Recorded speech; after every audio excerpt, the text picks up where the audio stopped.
colleagues, I'm Manara and I'm happy to welcome you to our Lingua Tea Club.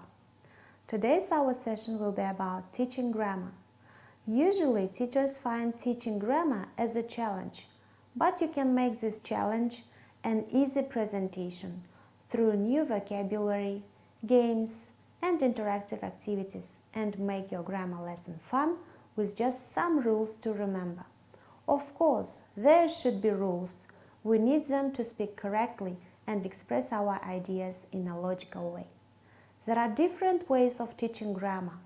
As you know, there are inductive teaching, which is also called guided discovery method, and deductive teaching that demonstrates the teachers as the center of the knowledge, and interactive ways of teaching grammar.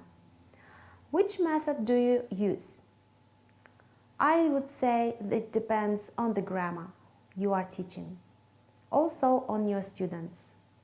Let's see several ways of teaching grammar and you will say which ways were used in the demo lessons. Hello children, how are you today? Good? Let's start our lesson today. Today you will learn how to express your likes and dislikes with gerund. Gerund is made from verb with ing ending. For example, run, running, go, going, ski, skiing. It expresses the subject or the object of the sentence. When you want to express your likes or dislikes, the gerund expresses the object of the sentence. Look at the picture and say, do you like it or not? You say, I like, I don't like. Look, this is reading a newspaper. I like, I don't like reading a newspaper. Next is playing the guitar. I like playing the guitar.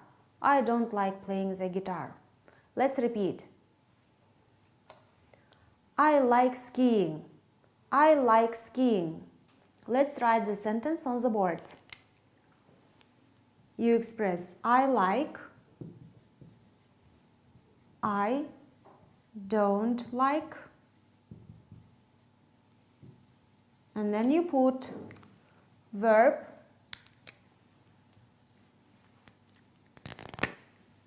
with ing form. For example, you have verbs run, ski, play. We plus ing form, and then you have running, skiing, playing. Let's write the sentence on the board. I like skiing. In this sentence, let's find the subject. Subject, like, verb, and skiing, object. So in this sentence, skiing is the object of the sentence. So I don't like ironing. I don't like ironing. Repeat. Good job, children. Now you look at the pictures and say, I like, I don't like. What about this picture? Good job. Now you know how to express your likes and dislikes with gerund. Good job. Bye-bye. Well, what did you notice in this demo lesson? Was the lesson interactive? Can we say the lesson was student-centered? Why? Why not? I'm sure you can say the lesson was teacher-centered.